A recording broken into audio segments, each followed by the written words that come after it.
Emma. I'm so Hello. happy you're here. Yeah, me. Everybody, I want to introduce you to Emma. So, this is the lovely Emma Spencer. Well, maybe you would like to introduce yourself, but I just want to say that if any of you are ever looking for a couples therapist to work with who is very neuroaffirming, very experienced, she's your woman. Emma and I used to work together in the NHS. And I'll let Emma introduce herself and say a little bit about what she does. Yeah. Hello, Alice. Hello. This is really cool. Thanks for having me. Yes. Well, I'm an interpersonal therapist. Um, 17 plus years, probably more now. We're in 2026, so 17 plus years of mental health experience, and more recently gone into couple work, which I absolutely love. But of course, interpersonal therapy is all around relationships anyway, isn't it? So it's Absolutely. all part of it's all relational, Isn't it? I would say. Isn't it? Ooh, Yes. yeah. Yeah.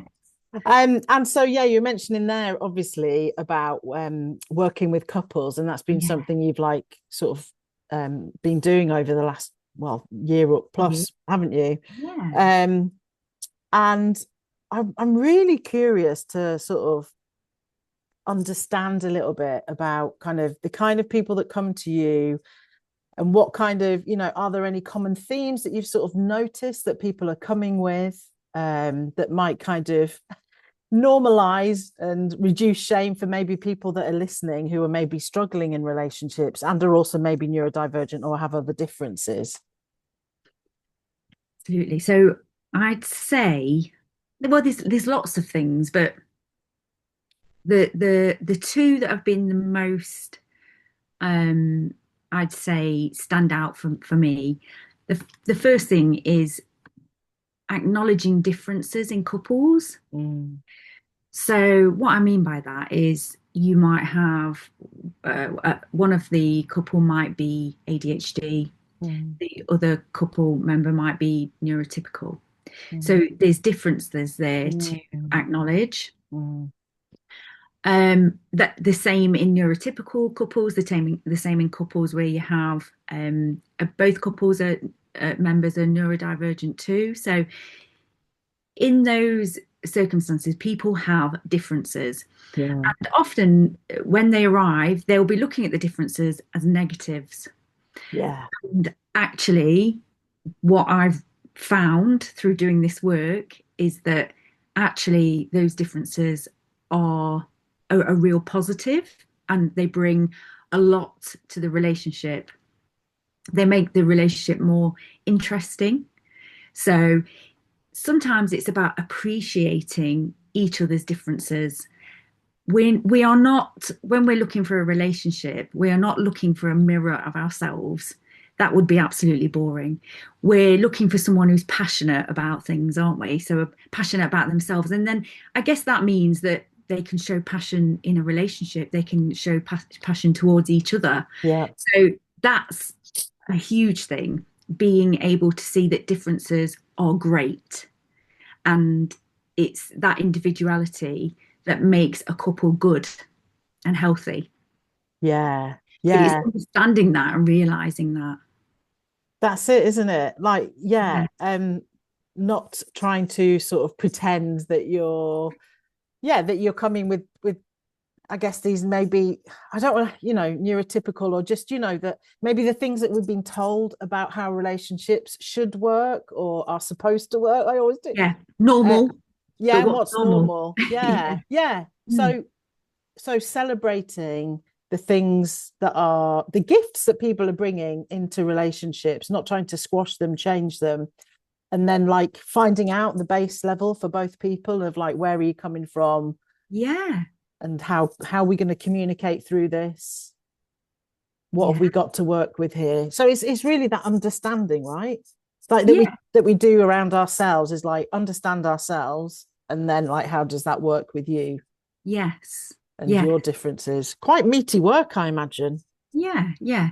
So what we do in couple therapy is we take in each individual at a time, and we kind of think about, okay, their worldview. So, Yeah. how they've been raised, their beliefs, what they bring to the relationship. And of course, everything through that person's eyes is going to be from their perspective. And it's really good just to have the other person in the couple see that and see where Yeah. those beliefs have come from, how they've been met, Yeah. where their interests have come from. Yeah. So to develop that kind of empathy and, like you say, that understanding. Yeah. Yeah. So, for example, you might have one member of the couple who really likes going to football, loves football, spends all their life watching football, and then the other one hates it. But then the other one might love, I don't know, going to museums and, doing city tours and things. So Yeah. when they go off on these like breaks, they make sure that they both do that what they want to do, but then meet in the middle and do something together. Yeah. Or they have to compromise a little bit somewhere and just kind of, okay, I'll come to you to watch this football match for half an hour Yeah. and then I'll go off and do my thing. So, and then when you Yeah. get back together, you can talk about what you've been doing and how excited you are. And it was great. So it Yeah. is really about understanding why it's interesting and why it's understanding Yeah. for them. Yeah. It's very interesting. You just made me think there of like in the as my children call it, like the olden days, the old ways, thinking of those couples that would you'd be out in town on a weekend and you'd like be in up Marks and Spencer's and the blokes just looking so lost. Saturday afternoon they're probably thinking, I wish I was at home watching the football. And like the wives are wandering around looking at clothes. Sorry, this is a very stereotypical, but I remember observing this when I was younger, and the men just looking lost, like in women's clothes shops and stuff like that. And just thinking, I remember thinking, like, why are they doing that? Like, but I think a lot of the time, like it was expected. I think there was two ends of it. It was either like, maybe one partner would be down the pub and the other person doing it all themselves, or there was like this to be seen to be like together in a unit, like to have to go and do all these things together. And maybe some of those people enjoyed doing that. Like, I'm not putting that down. Mm. But I think it's like breaking away from this idea of like, what even does being in a couple mean? What does being in relationship with other people mean? Maybe it doesn't have to be a certain way. It can be completely um, just such an individual experience. And I know like you worked with lots of couples that are maybe in more than one relationship at a time. And, um, Yeah. things that maybe it has been hidden for a long time have still gone on Yeah. the years in the past, but now Yeah. there's acceptance maybe that's, Yes. There's more yeah, openness. Yeah. So what we do is we question what's normal really, because people come in with expectations. Well, we're so different, we just don't get on. And I go, well, actually, let's talk about yeah, that. Let's think about that. And also, what do you expect? Like, what is it that mm, you're thinking should happen? And actually, what is it you want to happen? So what can you do together that's good quality time? And that might just be sitting on the sofa watching a film together. yeah, That's yeah, okay if yeah, that's what you both want to do. yeah, So it's absolutely. interesting to do. It's called two chair work, actually. Sometimes Yeah, two chair work, but just kind of thinking about, what are you expecting? What do yeah, you think uh, other people do? And actually, what do I want to do? What are my needs? yeah. Us as a couple, what are our needs? Yeah, absolutely. And that's the thing, isn't it? It's working with that rather than against it. If we try and like squeeze that into this kind of what we think we should be doing, that's when we come across problems, don't we? I mean, we know that from our work, with individuals that it's, particularly with working with neurodivergent folk, is there's been so much shame around what is their innate natural will and ways of doing things that they've maybe tried to mask for many years. Yeah, It's saying, isn't it, first and foremost, like this is a safe space for you to come and be who you need to be, look at what's working and what isn't. Because I think it often leads to rejection. I mean, talking about rejection sensitivity and stuff like that, is if we don't understand where the other person is coming from, that can often lead to that really strong feelings of rejection sensitivity, can't it? Because I think, maybe they're personalizing it and thinking, well, they don't want to do this because of me, and immediately get that gut, that horrible feeling. um do you work much with that? Do you hear much about Yeah. that in couples? Well, yeah, all the time. But Yeah, it's really important to the person with the rejection sensitivity to hear the thoughts and the processing that's going on for the other person. yeah, So for me to do the work with that person and help them to explain, actually, the person with the rejection RSD, let's say, yeah, that's right, isn't it? RSD yeah, yeah. can Mm, actually see, oh, it's not about mm, me. It's not yeah, about rejecting me. It's because they yes. have a certain way of doing things or a certain belief, Mm, or it's just kind of automatic, yeah, or it's the way they've been taught growing up. It's the way they've been yeah, role modeled. So yeah. yeah, for the other person to see that is really Mm, what's the word? It's so important for them to see yeah, that it's not always about them. yeah, yeah, yeah.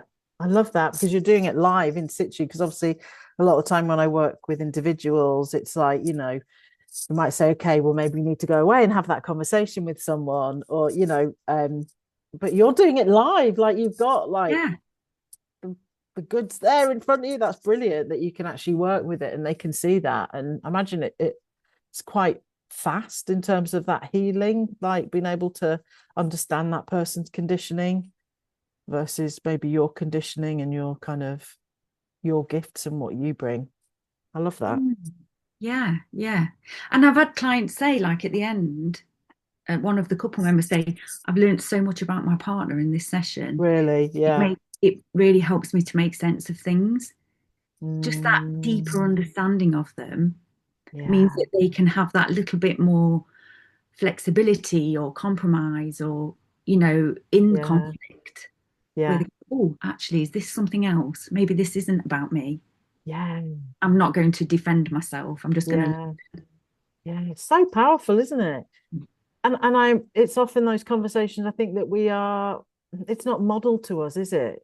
Growing up, usually we're not kind of told, we're not taught this stuff either, are we? That, and it is about experience, isn't it? I talk a lot about, the fact that we haven't practiced this stuff about safety in your body, and how it, when we might kind of want to flee from conflict or from difficult conversations because we may have never practiced that, so it doesn't feel safe because we haven't done it enough times for it to feel safe. And maybe, of course, caveats is that it's not always safe for people, of course. yeah. um Yeah.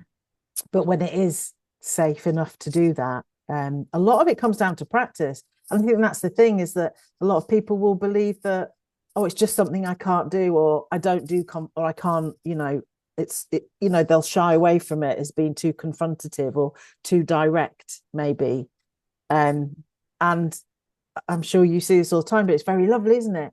When somebody who says they can't do that and don't know how to do it actually does the thing, says the things that they need to say, and it makes and change, and that person hears them, and then change happens. Like, it's Mm, powerful, isn't it? mm, mm. Yeah. Go on, I sorry. oh, yeah, no, no, no. I was just sorry. Did you want to say something then?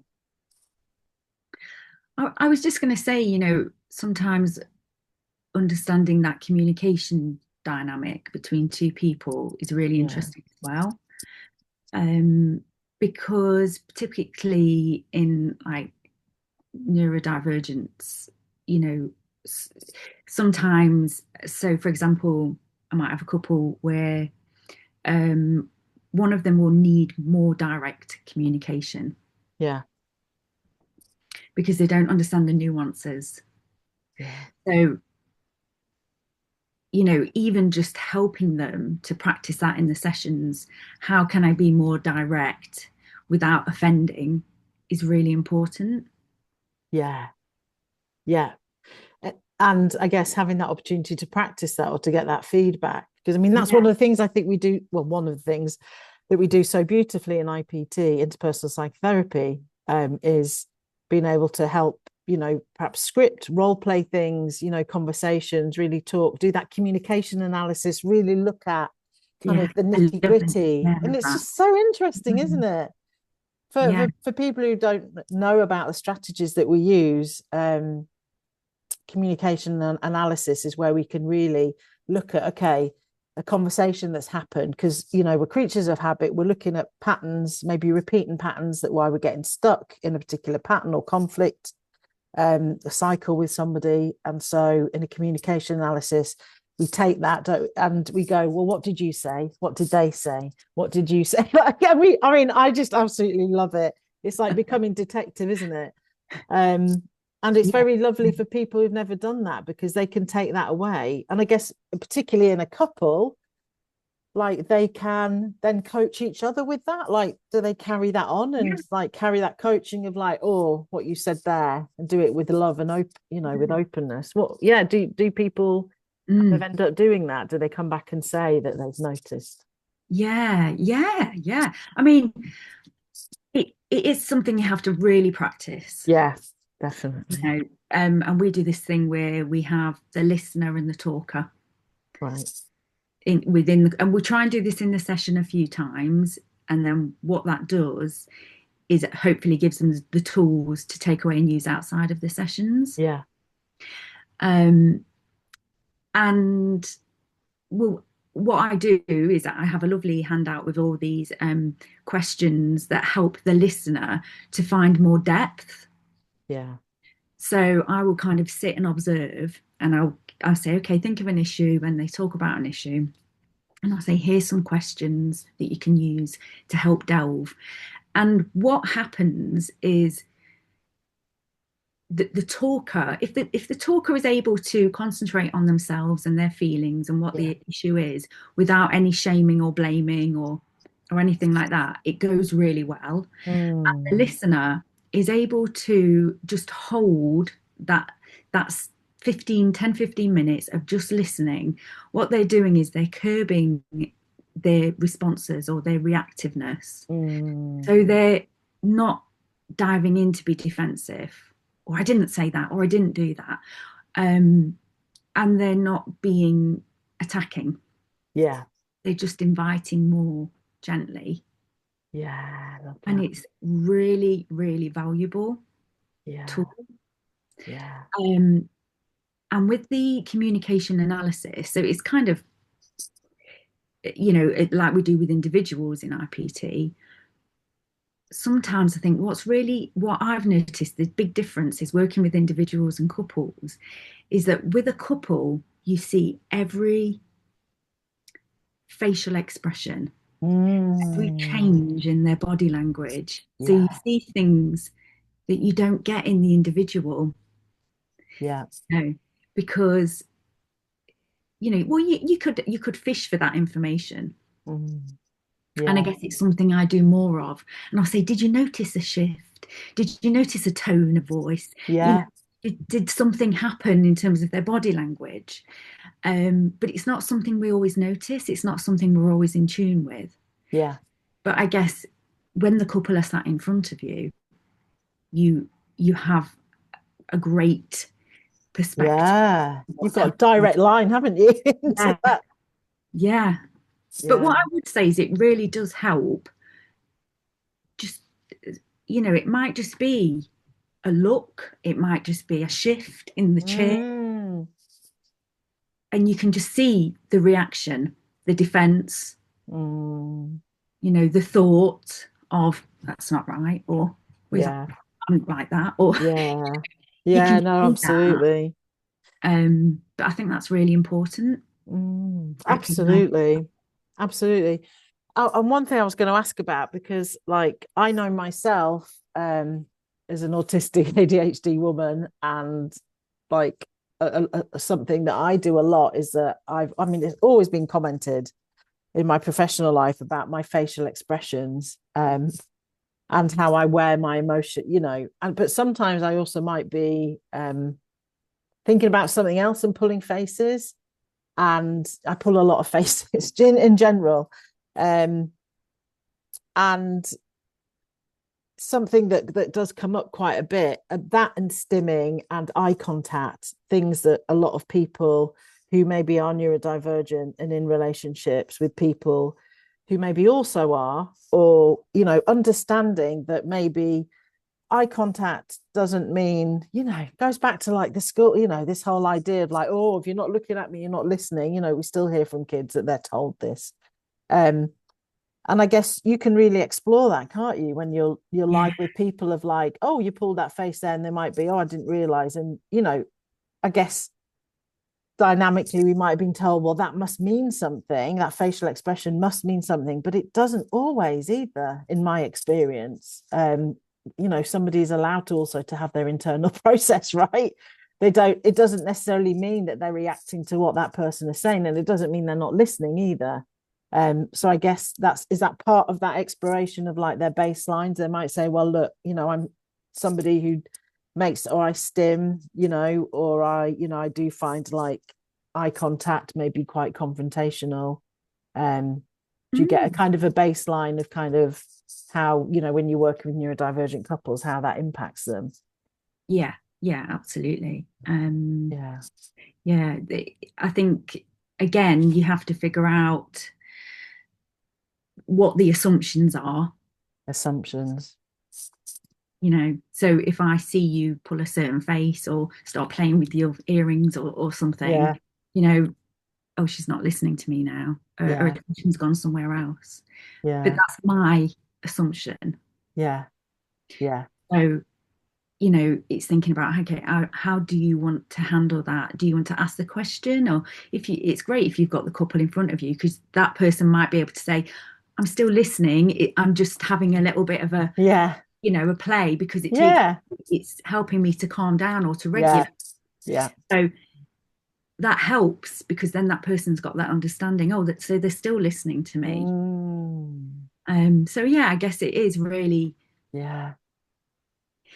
it's very detailed work, isn't it? Yeah. Detail.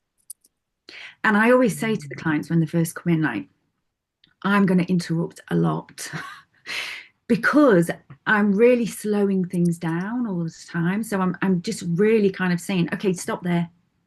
What happened? Yeah. Yeah. Why did you Yeah. say that? What did you assume? Yeah. And what I'd like to do, and I heard actually that I read somewhere that some couple therapists do this. They record the session, play it back, and then Mm. analyze it together. What's happening? Okay.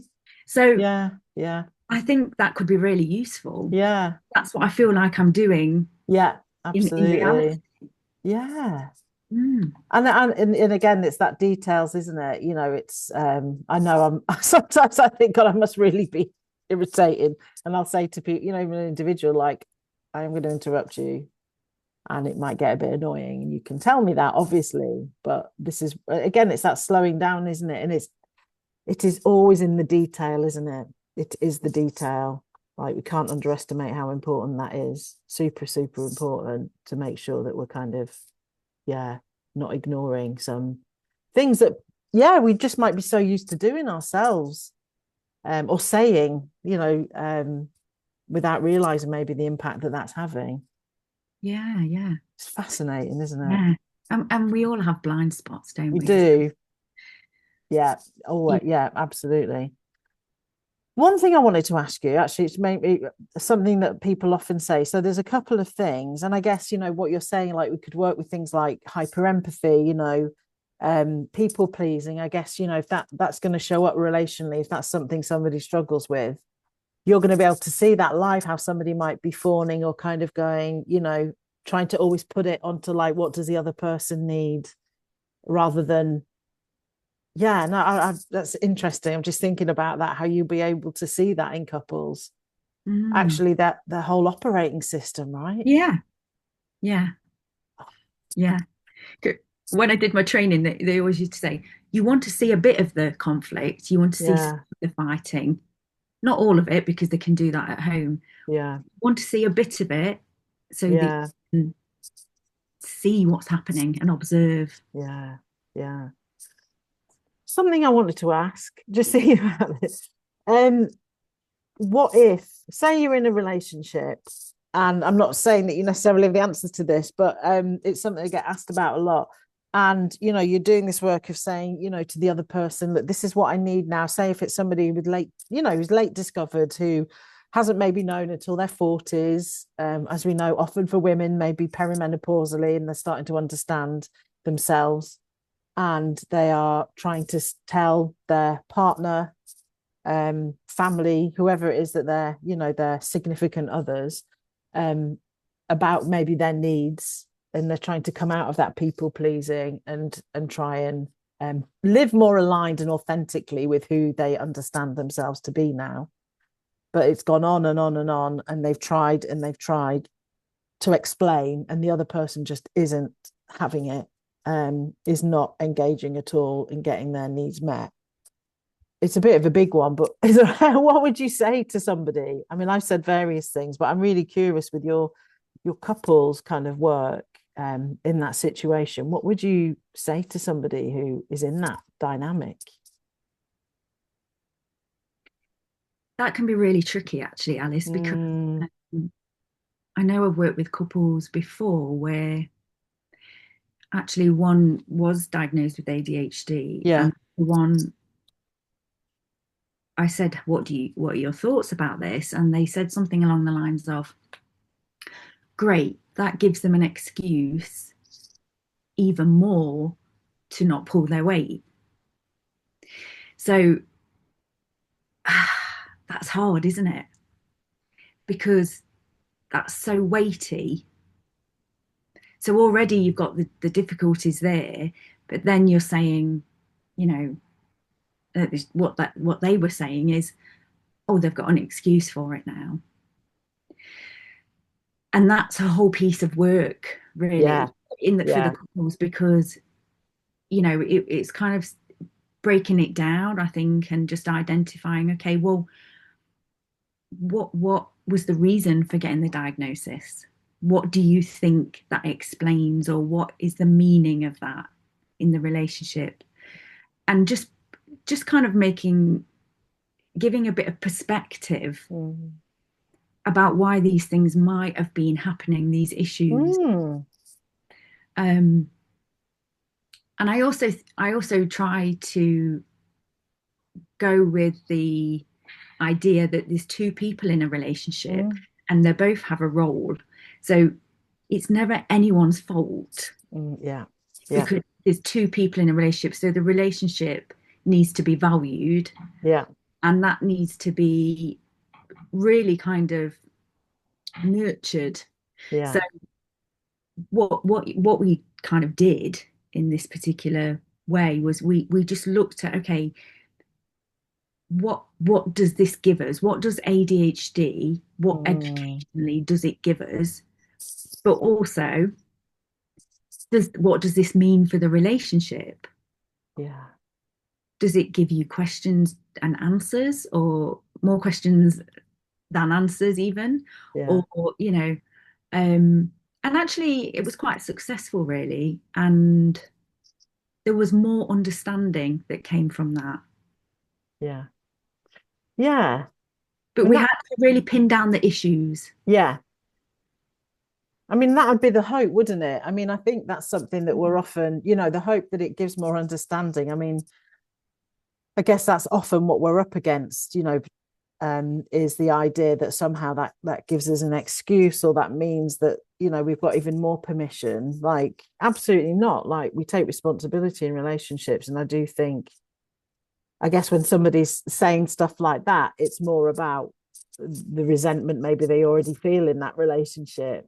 Because who would deny somebody a diagnosis that's useful to them in understanding the way they work, and ultimately that's going to help the couple function, hopefully, in a with better communication and understanding. But I have heard that as well, that getting understanding about diagnosis, or identifying, because obviously we know how hard diagnosis can be to get. That that's seen as a, like, and because we know that people do become more autistic, more ADHD when they post diagnosis and discovery. Like it's a thing, you know, because they're learning, you know, that all the things that they thought were just them being you know, unable to do things in the way that we've been conditioned to believe was the right way. You know, they're able to actually understand.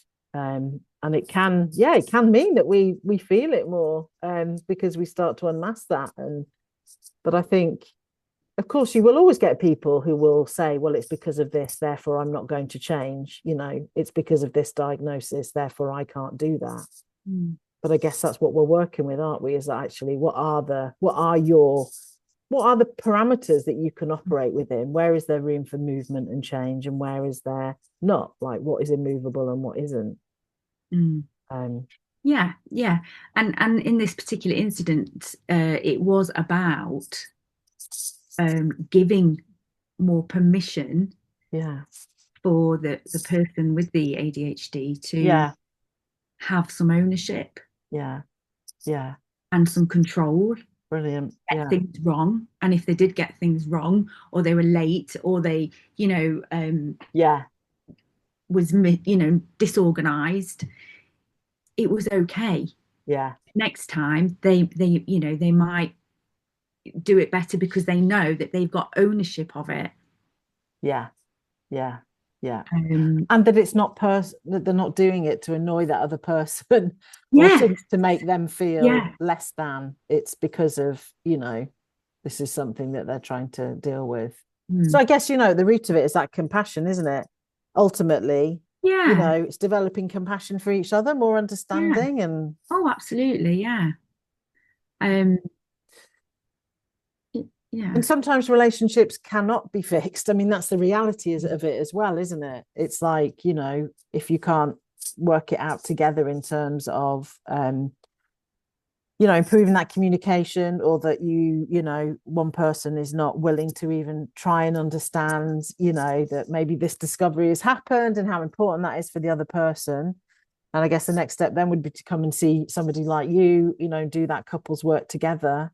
And ultimately, I guess we do see people, don't we, who are, you know, that is not viable as an option because, you mm, know, a limit needs to be set in terms of a relationship that just is not going anywhere. But we know, mm, don't we, by the time people come to us, whether it's for individual or couples work, it's often at the point of which they have tried quite hard and they've been waiting. So it's either kind of they're ready for it or they're not, aren't they? Really, it's going to yeah. work or it isn't. Um, is there anything, I know, like obviously, I think we should talk more because I think we could just talk endlessly about this. Yeah. um, obviously, yeah, we've got tons to talk about, haven't we? But for now, if people wanted to get in touch with you, where are the best places for them to seek you out? I know you probably have a waiting list right now. Um, is it your website, Instagram? Where do Yeah. people Yeah, where I'd do say they get through my hold of you? website, Yeah, connect, relate, communicate dot great. co dot uk. Awesome. Brilliant. Brilliant. Obviously, Google. I'm based in Yeah, Nottingham, and my clinic is in Ruddington, Nottingham. yeah. But And I you do what online I was work. gonna say, you Yeah, work online. yeah, I work Yeah, online too. So, or you can go brilliant. to. I'm on Instagram, Facebook. Emma Spencer, interpersonal therapist. So yeah, Brilliant. Brilliant. Well, thank you so much, Emma. I know no this worries. is there's going to be a lot of questions and comments. So I think you should come back if you're able to. I said should then, and I am like the should police. Would you like to come back? You don't have to answer now. Yes, I You would. don't Yeah. have to answer now. Yes, of course, Alice. I think there's loads of Yeah. John, especially with the IPT kind of Yeah. angle. That's Yeah. great. And I wonder, like in the community, the interpersonal circle that I have on Substack, for those of you that don't know, it's Alice Bramall at substack.com. And it's a very low cost membership there, £9 a month. And if you'd like to put some questions forward, maybe for next time Emma and I talk, you'd be very welcome to do that. Paid members get to comment and be in the subscriber chats. and we have monthly get-togethers. So thank you, Emma, and I will see you very soon, Yeah. hopefully. Thanks for giving Okay. us the time today. Really appreciate it. All Lovely to right. see you, Alice. Take care, Emma. Bye-bye.